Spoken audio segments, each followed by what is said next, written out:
तो synthesis topic के अंतर्गत दो या दो से अधिक सिंपल सेंटेंसेस को मिलाकर पार्टिसिपल की सहायता से कैसे एक नया सिंपल सेंटेंस बनाया जाए, आज के इस वीडियो में मैं इस टॉपिक पर बात करने वाला हूं। जैसा कि आप लोग जानते हैं कि पार्टिसिपल का प्रयोग करके सिंपल सेंटेंस बनाने में काफ़ी विद्यार्थी कंफ्यूज रहते हैं। तो इस वीडियो को पूरा वॉच करने के बाद आपका पार्टिसिपल का कोई भी जो कन्फ्यूजन है वह सब दूर हो जाएगा। लेकिन आपको इस वीडियो को शुरू से अंत तक जरूर देखना होगा। वीडियो थोड़ा सा लंबा जाएगा, लेकिन आपको सारी चीज़ें जो है मैं पार्टिसिपल के बारे में स्पष्ट कर दूंगा, ताकि आसानी से आप पार्टिसिपल का प्रयोग करके दो या दो से अधिक सिंपल सेंटेंसेस को मिलाकर एक नया सिंपल सेंटेंस आसानी से बना सके। तो चलिए बगैर समय वेस्ट के वीडियो स्टार्ट करते हैं। तो सबसे पहले हम लोग समझते हैं कि पार्टिसिपल क्या होता है। पार्टिसिपल, तो पार्टिसिपल जो है आपका एक ऐसा वर्ड होता है या एक ऐसा शब्द होता है जो कि वाक्य में वर्ब तथा एडजेक्टिव दोनों का कार्य करता है। यानी ऐसा शब्द जो वाक्य में वर्ब प्लस एडजेक्टिव दोनों का कार्य करे, वही शब्द या फिर वर्ब जो है आपका पार्टिसिपल कहलाता है। तो अगर आपसे पूछा जाता है कि पार्टिसिपल किसे कहते हैं, तो आप जनरली कह सकते हैं पार्टिसिपल एक ऐसा शब्द है जो वाक्य में वर्ब तथा एडजेक्टिव दोनों का ही कार्य करता है। इससे अच्छी तरह मैं आपको एग्जांपल से स्पष्ट करता हूं ताकि आपको अच्छे से समझ में आ जाए। जैसे I found my stolen book. I found my stolen book, मैंने अपने चुराए हुए किताब को पाया। स्टोलन ये किताब की क्या कर रहा है, विशेषता बतला रहा है, और साथ ही साथ वर्ब का थर्ड फॉर्म अर्थात वर्ब है, यानी वर्ब भी है और साथ ही साथ किताब की विशेषता बतला रहा है अर्थात एडजेक्टिव के रूप में भी कार्य कर रहा है। इस वजह से हमारा क्या है, पार्टिसिपल है। तो आई होप आपको समझ में आ गया होगा कि पार्टिसिपल क्या होता है। पार्टिसिपल एक ऐसा शब्द होता है जो वाक्य में वर्ब तथा एडजेक्टिव दोनों का ही कार्य करता है। तो यह तो बात हो गई कि पार्टिसिपल होता क्या है। अब हम बात करते हैं पार्टिसिपल के प्रकार के बारे में। तो पार्टिसिपल जो है आपका तीन प्रकार का होता है। पहला होता है आपका प्रेजेंट पार्टिसिपल। तो पार्टिसिपल आपका तीन प्रकार का होता है। पहला है आपका प्रेजेंट पार्टिसिपल, दूसरा है आपका परफेक्ट पार्टिसिपल, और तीसरा है आपका पास्ट पार्टिसिपल। तो इन तीनों पार्टिसिपल का प्रयोग करके हम लोग सिंपल सेंटेंस बनाना सीखेंगे, लेकिन पहले इनके बारे में हम लोग अच्छे से जानकारी अर्जित कर ले ताकि हमें कोई प्रॉब्लम ना हो। तो तीसरा है आपका पास्ट पार्टिसिपल। अब यह प्रेजेंट पार्टिसिपल क्या होता है, थोड़ा सा हम यह जान लेते हैं। तो प्रेजेंट पार्टिसिपल जो होता है यह वर्ब के फर्स्ट फॉर्म में आईएनजी लगाने से बनता है। अगर वर्ब के फर्स्ट फॉर्म में आप आईएनजी लगा देंगे तो आपका प्रेजेंट पार्टिसिपल बनेगा, और इसका हिंदी अर्थ लेने पर आपको क्रिया के अंत में ते हुए ता हुए ऐसा कुछ देखने को मिलता है। मैं आगे एग्जाम्पल से भी स्पष्ट करूंगा, ठीक है। इसके बाद हम बात करते हैं परफेक्ट पार्टिसिपल की। तो परफेक्ट पार्टिसिपल दो तरह से बनता है, एक एक्टिव वॉइस में बनता है, ठीक, और दूसरा जो है आपका पैसिव वॉइस में बनता है। तो आप परफेक्ट पार्टिसिपल दो तरह से बना सकते हैं। एक्टिव वॉइस में अगर आप बनाएंगे तो आपको जो है हैविंग के साथ आपको वर्ब का थर्ड फॉर्म प्रयोग करना होगा। अगर आप हैविंग के साथ वर्ब का थर्ड फॉर्म प्रयोग करते हैं तो आपका परफेक्ट पार्टिसिपल जो है एक्टिव वॉइस में बनता है। और अगर आप हैविंग बीन के साथ वर्ब का थर्ड फॉर्म प्रयोग करते हैं तो आपका जो है परफेक्ट पार्टिसिपल जो है वह पैसिव वॉइस में बनेगा। और परफेक्ट पार्टिसिपल का हिंदी अर्थ लेने पर आपको क्रिया के अंत में क्या देखने को मिलेगा, करके शब्द देखने को मिलता है प्रायः, ठीक है। इसे भी मैं आपको एग्जांपल से स्पष्ट करूंगा। यह चीज आप कंफर्म रखें कि जो आपका प्रेजेंट पार्टिसिपल होता है इसका हिंदी अर्थ लेने पर प्रायः आपको क्रिया के अंत में ते हुए, और जो आपका परफेक्ट पार्टिसिपल होता है उसका हिंदी अर्थ लेने पर क्रिया के अंत में आपको करके हुए देखने को मिलता है, अर्थात करके शब्द आपको देखने को मिलता है। अब इसका पास्ट पार्टिसिपल की बात करें तो पास्ट पार्टिसिपल जो है आपका वर्ब का थर्ड फॉर्म होता है, यानी पास्ट पार्टिसिपल वर्ब का थर्ड फॉर्म होता है। तो वर्ब का थर्ड फॉर्म ही आपका पास्ट पार्टिसिपल कहलाता है। यह तो बात होगी कि पार्टिसिपल कहते किसे हैं, पार्टिसिपल कितने प्रकार का होता है, प्रेजेंट पार्टिसिपल कैसे बनता है, परफेक्ट पार्टिसिपल कैसे बनता है और पास्ट पार्टिसिपल कैसे बनता है। इनका मैं आपको एग्जाम्पल भी शो कर देता हूं ताकि आपको समझने में प्रॉब्लम ना आए। तो देखिए मैं यहां पर लिखता हूं सीइंग अ स्नेक, एक सर्प को देखते हुए। आई रैन अवे, मैं भाग गया। तो सीइंग अ स्नेक एक सर्प को देखते हुए, तो देख सकते हैं ये आपका प्रेजेंट पार्टिसिपल है। क्यों है आपका प्रेजेंट पार्टिसिपल? क्योंकि यह वर्ब के फर्स्ट फॉर्म में आईएनजी लगा है, तो यह आपका प्रेजेंट पार्टिसिपल है। और हिंदी अर्थ लेंगे तो देखिए ते हुए आएगा, यानी एक सर्प को देखते हुए मैं भाग गया, तो ते हुए आपको देखने को मिल रहा है। इसी तरह से हम लोग परफेक्ट पार्टिसिपल का भी देख सकते हैं, तो having completed, having completed his work, he went away, अर्थात अपने कार्य को कर करके, अपने कार्य को करके वह चला गया। हैविंग कंप्लीटेड हिज वर्क, अपने कार्य को करके ही वेंट अवे, वह चला गया। तो देखिए आपका यह हैविंग कंप्लीटेड, देख सकते हैं हैविंग के साथ वर्ब का थर्ड फॉर्म है, अर्थात यह आपका परफेक्ट पार्टिसिपल है। किस रूप में है? एक्टिव वॉइस के रूप में है, तो यह आपका हो गया परफेक्ट पार्टिसिपल। अब एक एग्जांपल हम लोग पास्ट पार्टिसिपल का भी देख लेते हैं, तो आई सा अ वाउंडेड, आई सा अ वाउंडेड स्नेक, मैंने एक घायल हुए सर्प को देखा। आई सा अ वाउंडेड स्नेक, मैंने एक घायल हुए सर्प को देखा। तो यहाँ पर देखेंगे वाउंडेड वर्ब का थर्ड फॉर्म है, तो इसका मतलब यही हमारा क्या है? पास्ट पार्टिसिपल है। तो पास्ट पार्टिसिपल जो है वर्ब का थर्ड फॉर्म होता है, और पास्ट पार्टिसिपल का हिंदी अर्थ लेंगे तो आपको क्रिया के अंत में जो है हुए शब्द देखने को मिलेगा। तो आई सा अ वाउंडेड स्नेक, मैंने एक घायल हुए सर्प को देखा। तो ये टोटली बात हो गई कि हमारा पार्टिसिपल क्या होता है, पार्टिसिपल कितने प्रकार का होता है, और जो तीनों पार्टिसिपल हैं वह कैसे आपको बनाना है, मैंने यह भी आपको स्पष्ट कर दिया। अब बात करते हैं कि हमारा प्रेजेंट पार्टिसिपल का प्रयोग करके कैसे हम सिंपल सेंटेंस बना सकते हैं, दो या दो से अधिक सिंपल सेंटेंसेस को मिलाकर। तो प्रेजेंट पार्टिसिपल का प्रयोग करके सिंपल सेंटेंस बनाना हम लोग अब सीखेंगे। तो प्रेजेंट पार्टिसिपल का प्रयोग कब किया जाएगा, पहले यह जान लें, ताकि आपको यह भी मालूम रहे कि प्रेजेंट पार्टिसिपल का हमको प्रयोग कब करना है। तो प्रेजेंट पार्टिसिपल के बारे में जानते हैं, तो देखिए प्रेजेंट पार्टिसिपल, तो प्रेजेंट पार्टिसिपल का प्रयोग करके हम दो या दो से अधिक सिंपल सेंटेंसेस को मिलाकर एक नया सिंपल सेंटेंस प्रायः तब बनाते हैं जब आपका पहला जो सेंटेंस रहेगा, जो आपका पहला सेंटेंस रहेगा इसका सब्जेक्ट, ठीक है, और जो आपका सेंटेंस दूसरा रहेगा, आपका पहला जो सेंटेंस रहे उसका सब्जेक्ट, और जो आपका दूसरा सेंटेंस रहे इसका सब्जेक्ट, यह दोनों ही सब्जेक्ट जो है प्रायः एक समान होने चाहिए। तो प्रेजेंट पार्टिसिपल का प्रयोग करके हम दो या दो से अधिक सिंपल सेंटेंसेस को मिलाकर एक नया सिंपल सेंटेंस प्रायः तब बनाते हैं जब दिए हुए वाक्यों के सब्जेक्ट क्या हो, एक समान हो, और दिए हुए वाक्यों के जो फाइनाइट वर्ब हों, दूसरा जो है दिए हुए वाक्यों के जो फाइनाइट वर्ब हों वह आपके जो है अलग अलग होने चाहिए, यानी फाइनाइट वर्ब जो है एक समान नहीं होना चाहिए। तो आपका जो पहला सेंटेंस रहे उसका फाइनाइट वर्ब और जो आपका दूसरा सेंटेंस रहे उसका फाइनाइट वर्ब, यह दोनों ही हमारा अलग अलग होना चाहिए। और तीसरा और इम्पॉर्टेंट जो आपको माइंड रखना है पॉइंट, वह है दिए हुए वाक्यों के बीच, यानी दिए हुए सेंटेंसेस के बीच टाइम इंटरवल यानी समय अंतराल, टाइम इंटरवल ऑलमोस्ट जीरो होना चाहिए, यानी एक कार्य ठीक से समाप्त न हो कि दूसरा कार्य भी प्रारंभ हो जाए।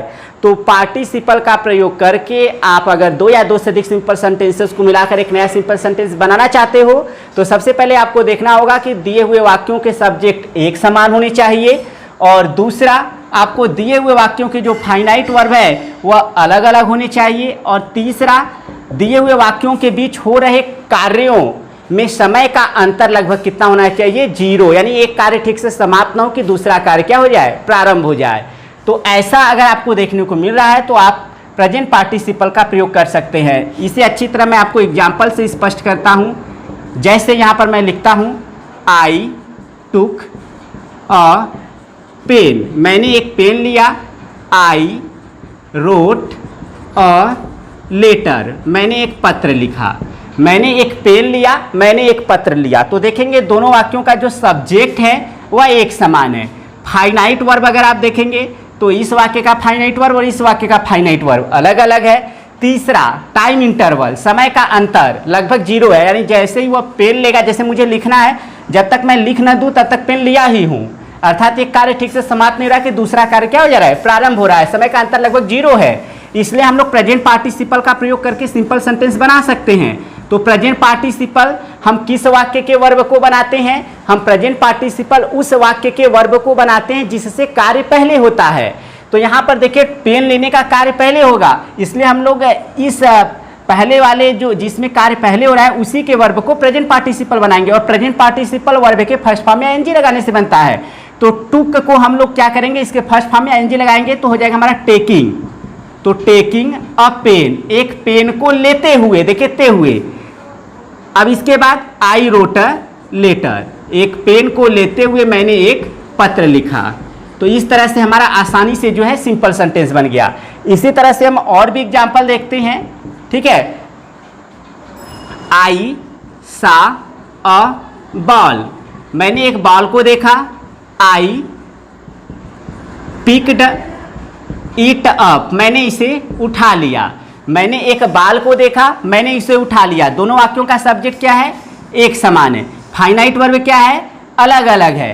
और टाइम इंटरवल जैसे ही देखेगा, यानी जब तक उठाएगा नहीं तब तक तो देखता ही रहेगा, यानी समय का अंतर लगभग कितना है, 0 है। तो हम लोग आसानी से जो है प्रेजेंट पार्टिसिपल का प्रयोग करके जो है सिंपल सेंटेंस बना सकते हैं। तो कौन सा कार्य पहले हो रहा है, देखने वाला काम पहले हो रहा है, तो हम इसको इसके फर्स्ट फॉर्म यानी सा के फर्स्ट फॉर्म यानी सी में हम लोग आईएनजी लगा के प्रेजेंट पार्टिसिपल बनाएंगे। तो सीइंग अ बॉल, एक बाल को देखते हुए, कामा देकर आई पिक्ड इट अप, मैंने इसे उठा लिया। तो इस तरह से आप आसानी से जो है सिंपल सेंटेंस बना सकते हैं प्रेजेंट पार्टिसिपल का प्रयोग करके। यानी एक बॉल को देखते हुए, देखिए ते हुए आएगा, मैंने इसे उठा लिया। अब इसी तरह मैं और भी एग्जाम्पल आपको शो करता हूं ताकि आपको कोई भी प्रॉब्लम ना हो। तो अगला एग्जाम्पल देखते हैं। The magician, the magician took pity on the rat, जादूगर ने चूहे पर दया दिखाई। He turned it, he turned it into a cat, उसने इसे एक बिल्ली में तब्दील कर दिया। यानी जादूगर ने चूहे पर दया दिखाई, टेक पीटी मतलब दया दिखाना, उसी का फॉर्म है took pity. He turned it into a cat, उसने इसे एक बिल्ली में तब्दील कर दिया। दोनों वाक्यों का कर्ता देखते हैं हम लोग। द मैजिशियन, इसमें कर्ता द मैजिशियन है, और वही जो है दूसरे वाक्य में भी कर्ता ही में कौन है, मैजिशियन ही है, ठीक है। तो दोनों वाक्यों का कर्ता एक समान है। फाइनाइट वर्ब देखिए टुक पीटी, दया दिखाया, और जबकि यहाँ पर है टर्न्ड, बदल दिया। तो इसका मतलब फाइनाइट वर्ब अलग अलग है। अब समय का अंतर देखते हैं, टाइम इंटरवल। तो जब तक देखिए टाइम इंटरवल ऑलमोस्ट 0 है। क्यों 0 है, यानी जादूगर ने चूहे पर दया दिखाई, उसने इसे एक बिल्ली में तब्दील कर दिया। अब देखिए उसके अंदर जब तक दया रहेगी तभी बदलेगा, अगर दया खत्म हो जाएगी तो उसे वह बिल्ली जो है उसे बिल्ली में बदलेगा ही क्यों। तो जब तक वह बदल नहीं देगा तब तक उसके अंदर दया है, अर्थात एक कार्य ठीक से समाप्त नहीं हो कि दूसरा कार्य क्या हो जा रहा है, प्रारंभ हो रहा है। समय का अंतर लगभग 0 है, इसलिए हम प्रेजेंट पार्टिसिपल का प्रयोग करके सिंपल सेंटेंस बना सकते हैं। तो कौन सा कार्य पहले हो रहा है, दया दिखाने का। तो हम लोग प्रेजेंट पार्टिसिपल बनाएंगे taking PT on the rat, चूहे पर दया दिखाते हुए। अब हमको नाउन लिखना है, फिर प्रोनाउन आता है। तो नाउन कौन है, द मैजिशियन, ठीक है। द मैजिशियन टर्न्ड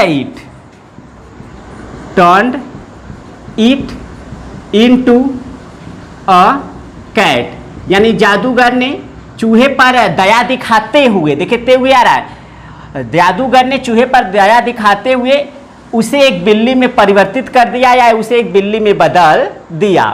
इसी तरह से एक एग्जाम्पल मैं और आपको शो करता हूं, इसके बाद आगे बढ़ते हैं। थोड़ा सा वीडियो लंबा जाएगा लेकिन काफ़ी आपको सीखने को मिलेगा और आसानी से पार्टिसिपल के बारे में आप जो है जानकारी अर्जित कर लेंगे। अब देखिए मैं एक दूसरा वाक्य लिखता हूं, टर्न टू द राइट, यानी दाएं को मुड़ो। इसके बाद दूसरा वाक्य है, you will find, you will find my house, तुम मेरे घर को पा जाओगे। देखिए टर्न टू द राइट, दाएं को मुड़ो, तो इस वाक्य में देखेंगे यह इंपरेटिव सेंटेंस है। इंपरेटिव सेंटेंस में हमेशा ही कर्ता यू छिपा होता है, अर्थात यहाँ पर यू छिपा है और दूसरे वाक्य में भी यू आया है, तो दोनों वाक्यों का कर्ता एक समान हो गया। फाइनाइट वर्ब देखें टर्न, घूमना, जबकि यहाँ पर फाइंड, पाना अलग अलग है, और जैसे ही दाएं मुड़ेगा वैसे ही उसको घर दिखेगा, यानी कि वह घर पा जाएगा, इसलिए समय का अंतर लगभग 0 है। इस वजह से हम लोग प्रेजेंट पार्टिसिपल का प्रयोग करेंगे। जो कार्य पहले हो रहा है उसको हम प्रेजेंट पार्टिसिपल बनाएंगे उस वाक्य के वर्ब को। तो टर्न पहले है तो टर्निंग, तो टर्निंग टू द राइट, यानी दाएं को मुड़ते हुए, you will find my house, यह हमारा बन गया आसानी से सिंपल सेंटेंस। अब इसके बाद देखिए प्रेजेंट पार्टिसिपल में जो है आपको 3 तरह का नियम याद रखना है। पहला तो यह मैंने बता दिया। अब इसके बाद देखिए आपको क्या याद रखना है। अब देखिए दूसरा आपको याद रखना है कि दिए हुए वाक्यों में जिसमें कार्य पहले हो रहा है, दिए हुए वाक्यों में से जिस वाक्य में कार्य पहले हो रहा है, दोनों वाक्यों का सब्जेक्ट एक समान होना चाहिए, ठीक है। ये दिए हुए वाक्यों में से जिस वाक्य में कार्य पहले हो रहा हो उसमें आपका इज, एम, आर, वाज, वर, या जो है बी वर्ब हैं। कैसे वर्ब हैं? बी वर्ब हैं। अगर इसमें से कोई भी वर्ब आपको मेन वर्ब के रूप में दिखाई दे रहा है, किस रूप में दिखाई दे रहा है? मेन वर्ब के रूप में। इनमें से यह सारे जो हैं आपको मेन वर्ब के रूप में अगर दिखाई दे रहे हैं वाक्य में, तो आपको क्या करना होगा? इनका प्रेजेंट पार्टिसिपल क्या बनता है? बीइंग।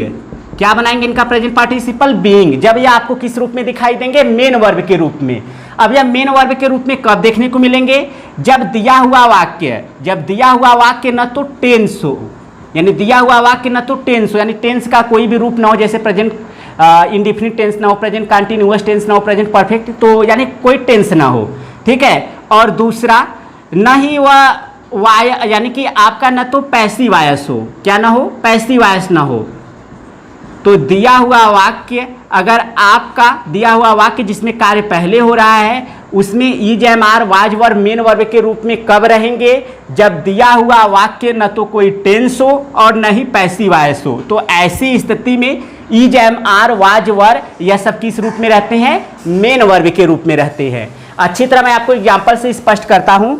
तो अगर आपको मेन वर्ब के रूप में यह दिखाई देंगे तो इनका प्रेजेंट पार्टिसिपल आपको क्या बनाना है? बीइंग, क्योंकि यह बी से बने हैं, ठीक है ना। अब देखिए मैं यहाँ पर एग्जाम्पल लिखता हूँ तो ताकि आपको अच्छे से समझ में आए। तो यहाँ मैं लिखता हूँ आई वाज हंग्री, मैं भूखा था। अब इसके बाद दूसरा वाक्य है आई टुक माई फूड, मैंने अपना भोजन लिया। अब दोनों वाक्यों का कर्ता देखिए एक समान है, ठीक है। दोनों वाक्यों का कर्ता एक समान है। अब किस वाक्य में कार्य पहले हो रहा है? पहले भूखा होने वाला काम है, उसके बाद वो जो है भोजन लेगा। तो इसमें देखेंगे वाज हमारा आ गया है, वाज आ गया है। अगर यह मेन वर्ब के रूप में होगा तो इसका प्रेजेंट पार्टिसिपल क्या बनेगा? बीइंग। तो यह कैसे पता चलेगा कि वाज मेन वर्ब के रूप में है कि नहीं? तो हम देखेंगे आई वाज हंग्री या कोई टेंस है कि नहीं। तो यह कोई टेंस तो है नहीं, यानी कोई टेंस का रूप नहीं है, न तो पास्ट कंटिन्यूअस टेंस है, न तो प्रेजेंट कंटिन्यूअस टेंस है, ऐसा कोई भी टेंस नहीं है, अर्थात यह कोई टेंस नहीं है। और नहीं यह वायस है, वायस होता तो वर्ब का थर्ड फॉर्म आता। तो ऐसी स्थिति में यहाँ पर वाज मेन वर्ब के रूप में है, तो इसका हम लोग प्रेजेंट पार्टिसिपल क्या बनाएंगे? बीइंग। तो हमको लिखना होगा बीइंग हंग्री, भूखा होते हुए। तो बीइंग हंग्री, भूखा होते हुए, कामा देकर आई टुक माई फूड। तो आई होप आपको समझ में आ गया होगा कि कब is, am, are, was, were main verb के रूप में होते हैं। जब is, am, are, was, were इनका प्रयोग किसी वाक्य में हो और वह वाक्य न तो टेंस हो न तो पैसिव वॉइस हो, तो ऐसी स्थिति में उसमें वाज, वर या इज, एम, आर आपका मेन वर्ब के रूप में होते हैं और इनका प्रेजेंट पार्टिसिपल हम बीइंग बनाएंगे, ठीक है। इसी तरह से एक और एग्जाम्पल मैं आपको शो कर देता हूं। द टाइगर वाज हंग्री, यानी बाघ भूखा था। दूसरा वाक्य ही किल्ड अ गोट, उसने एक बकरी को जान से मार दिया। अब यहां पर देखिए हम सिंपल सेंटेंस बनाते हैं। अब हम देखेंगे कि दोनों वाक्यों का सब्जेक्ट क्या है, एक समान है। द टाइगर वही ही है, दोनों वाक्यों का सब्जेक्ट एक समान है। अब वाज देखिए यहाँ पर मेन वर्ब के रूप में, क्योंकि यह द टाइगर वाज हंग्री, या कोई टेंस नहीं है ना तो पैसिव वॉइस है, तो हमको क्या करना होगा, बीइंग, इसका हमको प्रेजेंट पार्टिसिपल वाज का बीइंग बनाना होगा। बीइंग हंग्री, भूखा होते हुए, कामा देकर द टाइगर किल्ड अ गोट। यह इस तरह से हमारा बन गया। एक और एग्जाम्पल मैं आपको शो कर देता हूं ताकि आपका जो है कोई भी कंफ्यूजन ना रहे और आप अच्छे से समझ पाएं।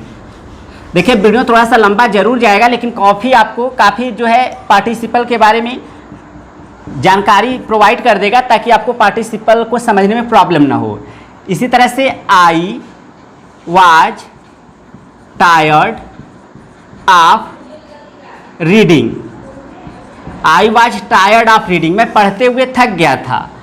आई ले डाउन इन बेड, मैं बिस्तर में लेट गया। अब देखिए I was tired of reading, मैं पढ़ते हुए थक गया था, तो यहाँ वाज जो है मेन वर्ब के रूप में, क्योंकि टायर्ड जो है यह आपका एडजेक्टिव है, विशेषता बतला रहा है। तो I was tired of reading, मैं पढ़ते हुए थक गया था, वाज मेन वर्ब के रूप में, क्योंकि यह न तो कोई टेंस है और न पैसिव वॉइस है। और इस स्थिति में हम क्या करेंगे, देखेंगे कि दोनों वाक्यों का कर्ता एक समान है, वाज मेन वर्ब के रूप में है, तो इसका प्रेजेंट पार्टिसिपल क्या बनाएंगे, बीइंग।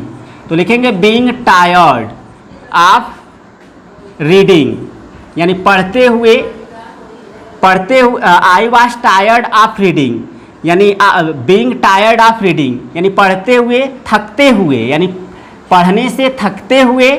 आई ले डाउन, मैं लेट गया, यानी पढ़ने से थकते हुए आई ले डाउन इन बेड, मैं बिस्तर में लेट गया।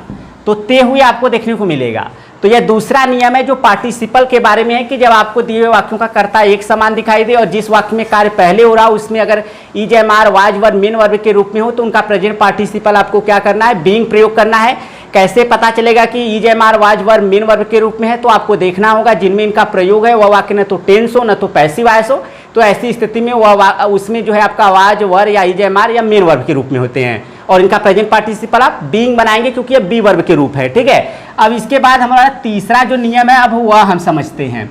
देखिए प्रेजेंट पार्टिसिपल का कभी कभी आपको ऐसे भी प्रयोग करना होता है जब एक वाक्य का ऑब्जेक्ट, यानी जब एक वाक्य का ऑब्जेक्ट दूसरे वाक्य में सब्जेक्ट हो जाए, यानी एक वाक्य का ऑब्जेक्ट जब दूसरे वाक्य में सब्जेक्ट हो जाए और उस सब्जेक्ट के बारे में कुछ बातें बताई जाएं जो कि आईएनजी के माध्यम से बताई जाएं, तो हम जो है ऐसी स्थिति में प्रेजेंट पार्टिसिपल का प्रयोग कर सकते हैं। और जब हम वाक्यों को जोड़ेंगे तो उस ऑब्जेक्ट के बाद प्रेजेंट पार्टिसिपल वाली बातों को लिख देते हैं। यानी जब आपका सेंटेंस पहला जो जो आपका सेंटेंस पहला रहे उसका जो ऑब्जेक्ट हो, क्या हो, ऑब्जेक्ट हो, यही ऑब्जेक्ट जो है या आपका दूसरे वाक्य में क्या बन जाए, सब्जेक्ट बन जाए। यानी कि दूसरे वाक्य में यही जो आपका ऑब्जेक्ट है वह दूसरे वाक्य में जाकर सब्जेक्ट बन जाए और इस सब्जेक्ट के बारे में कुछ बातें बताई जाएं जो कि आईएनजी के माध्यम से बताई जाएं, यानी कि वर्ब के फर्स्ट फॉर्म में आईएनजी लगाकर उससे बताई जाए, उससे प्रारंभ हो, तो ऐसी स्थिति में आप जो है प्रेजेंट पार्टिसिपल का प्रयोग कर सकते हैं और उस ऑब्जेक्ट के बाद यह प्रेजेंट पार्टिसिपल वाली बातों को आपको लिखना होगा जब आप सिंपल सेंटेंस बनाएंगे। तो फिर से सुने, जब एक वाक्य का ऑब्जेक्ट दूसरे वाक्य में सब्जेक्ट हो जाए और उस सब्जेक्ट के बारे में आईएनजी के माध्यम से स्टार्ट हुई बातें बताई जाएं, तो आप वाक्यों को जोड़ते समय ऑब्जेक्ट के पश्चात इस आईएनजी के माध्यम से स्टार्ट हुई बातों को आपको लिख देना होता है। जैसे अब देखिए हम लोग का एक वाक्य का ऑब्जेक्ट दूसरे वाक्य में सब्जेक्ट होगा। अब तो अ फनी फॉक्स, एक विचित्र लोमड़ी, सा सम ग्रेप्स, एक विचित्र लोमड़ी ने कुछ अंगूरों को देखा। अब दूसरा वाक्य है they were hanging from a vine, वे एक अंगूर की लता से लटके थे। अब funny fox are some grapes, अब देखिए सम ग्रेप्स, कुछ अंगूरों को, कुछ अंगूरों को देखा, तो यहाँ पर सम ग्रेप्स जो है हमारा ऑब्जेक्ट है, और यही ऑब्जेक्ट जो है सब्जेक्ट बन जा रहा है। वे मतलब कौन, सम ग्रेप्स, या सब्जेक्ट बन गया। और इसके बारे में देखिए बातें जो है आईएनजी के माध्यम से स्टार्ट हो रही हैं, वर्ब के फर्स्ट फॉर्म में आईएनजी लगाकर देखिए बातें स्टार्ट हो रही हैं। तो अब हमको यह देखिए कंडीशन मिल गया, तो हम क्या करेंगे, अब इस प्रेजेंट यानी कि आईएनजी के माध्यम से स्टार्ट हुई बातों को इसी ऑब्जेक्ट के बाद लिख देंगे और इसे बना देंगे हमारा प्रेजेंट पार्टिसिपल। तो इस तरह से हमारा बन जाएगा अ फनी फॉक्स सा सम ग्रेप्स, यानी एक विचित्र लोमड़ी ने कुछ अंगूरों को देखा। अब यही प्रेजेंट पार्टिसिपल यानी आईएनजी के माध्यम से स्टार्ट हुई बातों को हम प्रेजेंट पार्टिसिपल बना लेंगे, तो हो जाएगा हमारा हैंगिंग। देखिए लिख दिया गया, बाकी सब वैसे ही लिख देंगे, हैंगिंग फ्रॉम वाइन। तो a funny fox some grapes, एक विचित्र लोमड़ी ने कुछ अंगूरों को देखा, हैंगिंग फ्रॉम वाइन, एक अंगूर की लता से लटकते हुए। देखिए ते हुए आपको देखने को मिलेगा। इसी तरह से एक एग्जाम्पल और देखते हैं, आई सा रवि, मैंने रवि को देखा। ही वॉज प्लेइंग क्रिकेट, वह क्रिकेट खेल रहा था। ही वॉज प्लेइंग क्रिकेट, वह क्रिकेट खेल रहा था। अब यहाँ पर देखिए आई सा रवि, रवि हमारा ऑब्जेक्ट है और यही रवि यहाँ पर क्या बन जा रहा है, सब्जेक्ट हो जा रहा है। इसके बारे में देखिए आईएनजी के माध्यम से बातें बताई गई हैं। तो अब हम क्या करेंगे, आसानी से प्रेजेंट पार्टिसिपल का प्रयोग करके जो है सिंपल सेंटेंस बनाएंगे। तो लिखेंगे आई सा रवि, ऑब्जेक्ट के बाद प्रेजेंट पार्टिसिपल वाली बातें, प्लेइंग, आई सा रवि प्लेइंग क्रिकेट, मैंने रवि को क्रिकेट खेलते हुए देखा। यह आसानी से आपका बन गया प्रेजेंट पार्टिसिपल का प्रयोग करके सिंपल सेंटेंस। एक एग्जाम्पल और बता देते हैं ताकि आपको कोई भी कंफ्यूजन ना रहे, और यह जो एग्जाम्पल है थोड़ा सा लॉन्ग रहेगा ताकि आपको मैं अच्छे से समझा सकूं। तो देखिए, आई सा अ बॉय, मैंने एक लड़के को देखा। दूसरा वाक्य है ही वॉज ब्लाइंड, वह अंधा था। अब इस तीसरा वाक्य he was carrying, he was carrying a lamp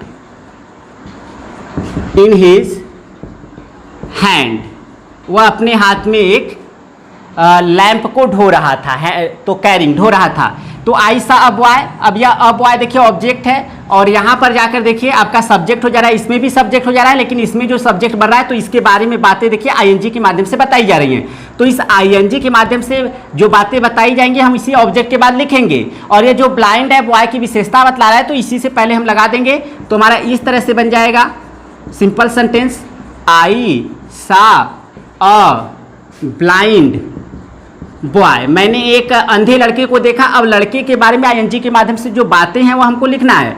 तो आई सा अ ब्लाइंड बॉय, इसके बाद हो जाएगा कैरिंग, आई सा अ ब्लाइंड बॉय, फिर हो जाएगा carrying a lamp in his hand. तो यह आसानी से हमारा जो है सिंपल सेंटेंस बन गया। इसी तरह एक एग्जांपल और मैं आपको शो कर देता हूं, Sheela witness, Sheela witness the show, Sheela witness the show, Sheela ने शो को विटनेस दिखाया, विटनेस मतलब गवाह या दिखाना, Sheela witness the show, Sheela ने शो को दिखाया। सी विटनेस्ड, उसने दिखाया, सी विटनेस 3 डॉल्स, उसने 3 गुडियों को दिखाया, 3 डॉल्स। इसके बाद द डॉल्स वर, यानी वे गुड़ियाँ, the dolls were talking, the dolls were talking in a strange language, strange language, वे गुड़ियाँ विचित्र भाषा में क्या कर रही थी, बात कर रही थी। अब देखिए Sheela witness the show, Sheela ने शो को दिखाया, सी विटनेस 3 डॉल्स, उसने 3 गुड़ियों को दिखाया, the dolls were talking in a strange language, वे गुड़ियाँ विचित्र भाषा में बात कर रही थी। तो देखिए Sheela witness the show, Sheela ने शो को दिखाया, सी विटनेस 3 डॉल्स। अब देखिए 3 डॉल्स यहाँ ऑब्जेक्ट है अब यहीं पर यह जो ऑब्जेक्ट है देखिए सब्जेक्ट बन जा रहा है। द डॉल्स यानी वे गुड़ियां वर टॉकिंग बात कर रही थी। अब डॉल्स के बारे में देखिए आईएनजी के माध्यम से बातें बताई गई हैं, तो हम इस आईएनजी के माध्यम से बताई गई बातों को इसी ऑब्जेक्ट के बाद लिखेंगे, यह चीज़ कंफर्म है। तो हम लोग सेंटेंस थोड़ा सा अपने से मैनेज कर लेते हैं, तो लिखना पड़ेगा शीला, तो हो जाएगा हमारा शीला, हो जाएगा Sheela witness, Sheela witness the show, Sheela ने शो को दिखाया। अब शो किसका था, हमको ऑब्जेक्ट लाना है, तो Sheela witness the show of 3 dolls. थोड़ा सा आपको सेंटेंस मैनेज करना होगा। 3 डॉल्स यानी शीला ने 3 गुड़ियों का शो दिखाया। अब डॉल्स के बाद या प्रेजेंट पार्टिसिपल वाली बातों को लिखेंगे। Talking, Sheela witness the show of 3 dolls talking in a strange, talking in a strange language. या आसानी से हमारा जो है सिंपल सेंटेंस बन गया। ठीक है, अब प्रेजेंट पार्टिसिपल के बारे में आप टोटली सीख चुके हैं। इसमें 3 तरह का नियम मैंने बताया। ठीक है, तो आई होप आपको अच्छे से समझ में आ गया होगा। अब हम बात करेंगे परफेक्ट पार्टिसिपल की। तो परफेक्ट पार्टिसिपल जैसा कि मैंने आपको बताया 2 तरह से बनाया जाता है। एक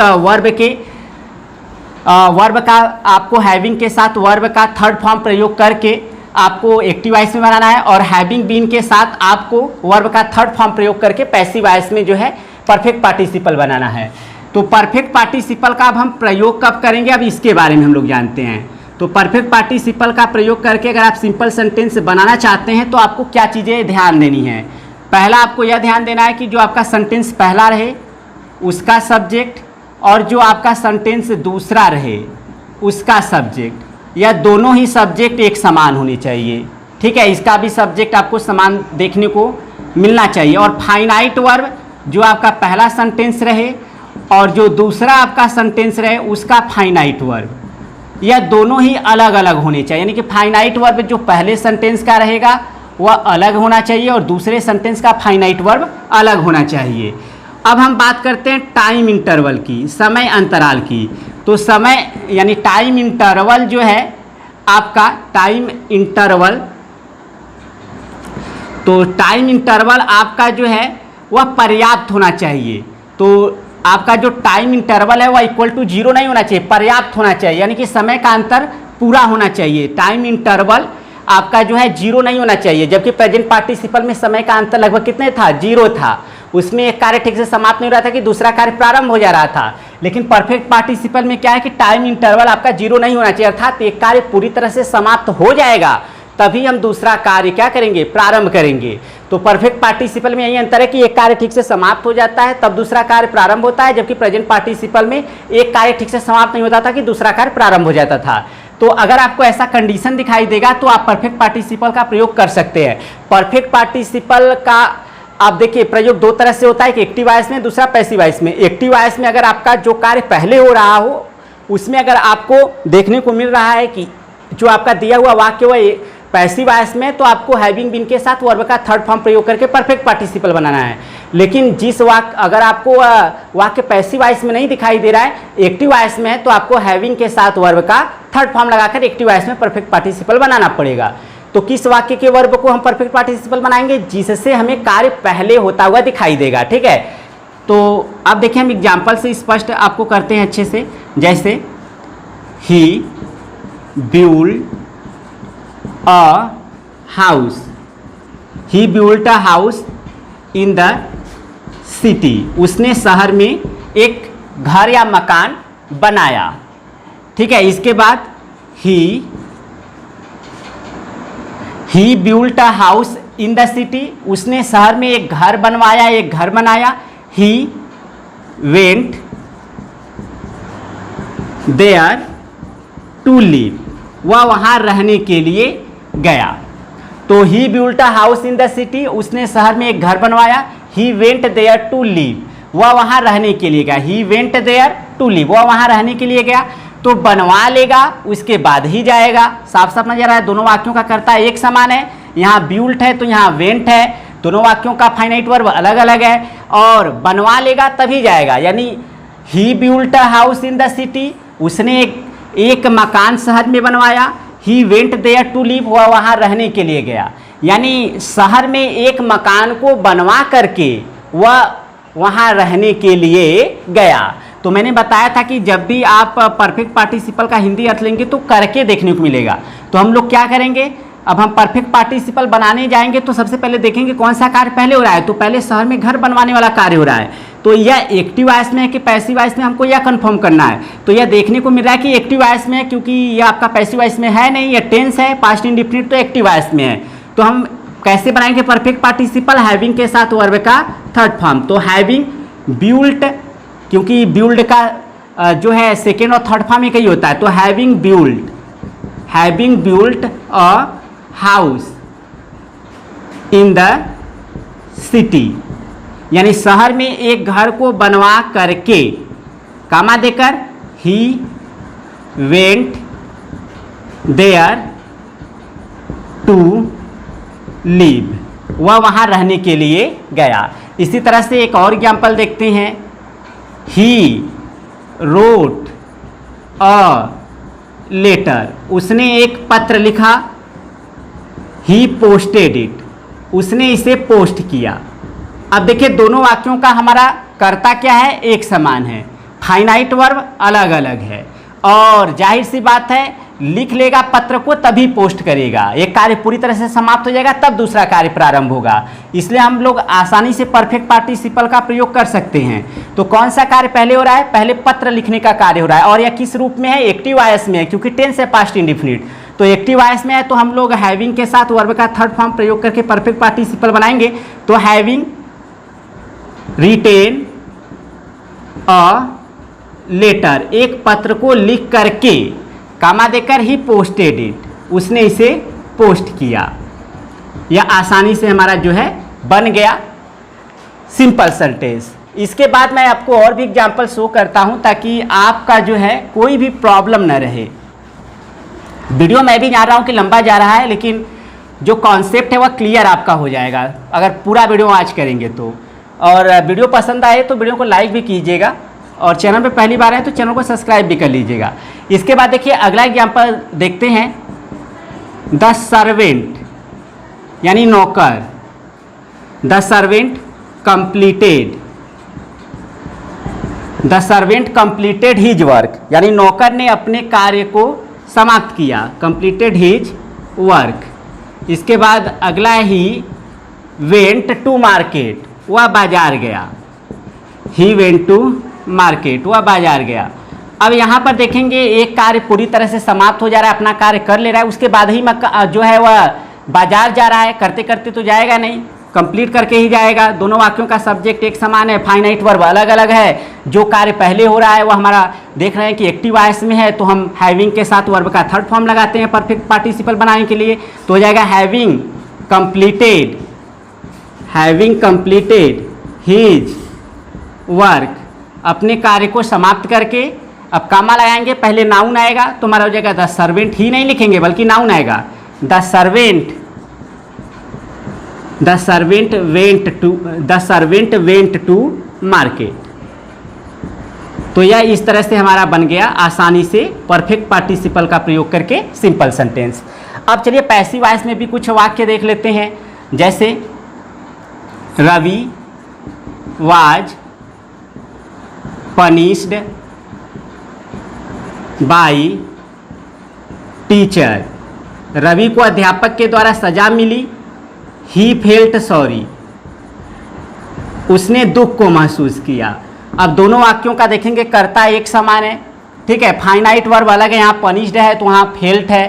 अब जैसे सजा मिलेगी, सजा मिलने के बाद ही जो है दुख को प्रकट यानी दुख महसूस करेगा, तो हम आसानी से जो है सिंपल सेंटेंस बना सकते हैं परफेक्ट पार्टिसिपल का प्रयोग करके। पहले सजा मिलेगी और यह वाक्य किस रूप में है, पैसिव वॉइस में है, तो हम क्या करेंगे, हैविंग बीन के साथ वर्ब का थर्ड फॉर्म, तो लिखेंगे हैविंग बीन पनिश्ड, वर्ब का third form, having been punished by the teacher, यानी अध्यापक के द्वारा सजा पा करके, देखिए करके आएगा आपको, इसके बाद नाउन आ जाएगा, रवि फेल्ट सॉरी, रवि ने दुख को महसूस किया। तो इस तरह से आप बना सकते हैं परफेक्ट पार्टिसिपल पैसिव वॉइस में। इसी तरह से एक एग्जाम्पल और शो करते हैं और उसके बाद हम लोग बढ़ेंगे पास्ट पार्टिसिपल की तरफ। तो काफ़ी सरल है, अगर अच्छे से समझ पा रहे होंगे तो आई होप आप लोग को आसान लग रहा होगा। इसके बाद हम लोग अगला एग्जाम्पल इसमें देखते हैं। जैसे यहाँ पर मैं लिखता हूँ Mahesh Bhupathi was defeated by Leander Paes. Mahesh Bhupathi को लिएंडर पेस के द्वारा हरा दिया गया। इसके बाद ही फेल्ड, वह महसूस किया डिसअपॉइंटेड। तो Mahesh Bhupathi was defeated by Leander Paes, यानी महेश भूपति को लिएंडर पेस के द्वारा हरा दिया गया। ही फेल्ट डिसअपॉइंटेड, उसने निराशा को महसूस किया। ही फेल्ट डिसअपॉइंटेड, उसने निराशा को महसूस किया। तो महेश भूपति इस वाक्य का सब्जेक्ट है और ही भी उसी हमारा जो है महेश भूपति के लिए ही आया है। और यहाँ पर डिफीटेड है, यहाँ पर आपका फेल्ट है। ठीक है, ही फेल्ट डिसअपॉइंटेड, तो उसने निराशा को महसूस किया। यहाँ पर फेल्ट जो है वर्ब है हमारा, यहाँ डिफीटेड है, दोनों अलग अलग हो गया, फाइनाइट वर्ब अलग अलग हो गया। अब इसके बाद अगर हम देखेंगे तो जाहिर सी बात है पराजित होने के बाद ही वह निराशा को महसूस करेगा। तो इसलिए हमारा जो है आसानी से सिंपल सेंटेंस बन जाएगा परफेक्ट पार्टिसिपल का प्रयोग करके। अब जो कार्य पहले हो रहा है, पहले पराजित होने वाला, तो ये हमारा किस रूप में है? पैसिव वॉइस में। तो हम लोग हैविंग बीन के साथ वर्ब का थर्ड फॉर्म लगाएंगे। तो लिखेंगे having been defeated, having been defeated by Leander Paes, यानी लिएंडर पेस के द्वारा पराजित हो करके। इसके बाद हम लोग लिखेंगे महेश भूपति, पहले नाउन आता है, तो महेश भूपति वाज, तो Mahesh Bhupathi felt, Mahesh Bhupathi felt disappointed, यानी महेश भूपति ने निराशा को महसूस किया। तो इस तरह से हमारा बन जाएगा। ठीक है, तो लिएंडर पेस के द्वारा पराजित होकर के महेश भूपति ने निराशा को महसूस किया। तो आई होप आपको परफेक्ट पार्टिसिपल जो है वह भी समझ में आ गया होगा। इसके बाद हम लोग बढ़ते हैं आगे और देखते हैं कि हमारा पास्ट पार्टिसिपल का प्रयोग हमको कब करना है, दो या दो से अधिक सिंपल सेंटेंसेस को मिलाकर एक नया सिंपल सेंटेंस बनाने के लिए। तो पास्ट पार्टिसिपल के बारे में जैसा कि मैंने आपको बताया कि यह वर्ब का थर्ड फॉर्म होता है। तो पास्ट पार्टिसिपल जो है आपका वर्ब का थर्ड फॉर्म होता है और यह वाक्य में जो है एडजेक्टिव की भांति कार्य करता है, जैसा कि सभी पार्टिसिपल करते हैं। तो यह आपका जो है पास्ट पार्टिसिपल वर्ब का थर्ड फॉर्म होता है। हिंदी अर्थ लेंगे तो क्रिया के अंत में हुए शब्द दिखाई देगा और यह एडजेक्टिव की तरह कार्य कर रहा है, इसलिए जिस नाउन की विशेषता बतलाएगा उसी से पहले प्रयोग होगा। और याद रखिएगा पास्ट पार्टिसिपल वर्ब का थर्ड फॉर्म होता है। और पास्ट पार्टिसिपल का प्रयोग हम प्रायः तब करते हैं, ज़्यादातर यह फॉलो करता है जब सेंटेंस आपका पहला जो रहे उसका ऑब्जेक्ट, ठीक है, जो सेंटेंस पहला रहे उसका ऑब्जेक्ट, यही ऑब्जेक्ट जो है या दूसरे वाक्य में जो है सब्जेक्ट बन जाए, यानी पहले सेंटेंस का जो ऑब्जेक्ट रहे वह दूसरे सेंटेंस में सब्जेक्ट बन जाए और यह दूसरा जो सेंटेंस रहे यह प्रायः पैसिव वॉइस में रहे। किस रूप में रहे? पैसिव वॉइस के रूप में रहे। तो अगर ऐसा आपको देखने को मिलेगा तो आप प्रायः पास्ट पार्टिसिपल का प्रयोग कर सकते हैं। तो पास्ट पार्टिसिपल का प्रयोग हम प्रायः तब करते हैं जब एक वाक्य का ऑब्जेक्ट दूसरे वाक्य में सब्जेक्ट हो जाए और दूसरा वाक्य आपका पैसिव वॉइस हो। ज़्यादातर ऐसा देखने को अगर मिलता है हमें तो हम पास्ट पार्टिसिपल का प्रयोग करते हैं। जैसे आई सा अ डॉग, मैंने एक कुत्ते को देखा।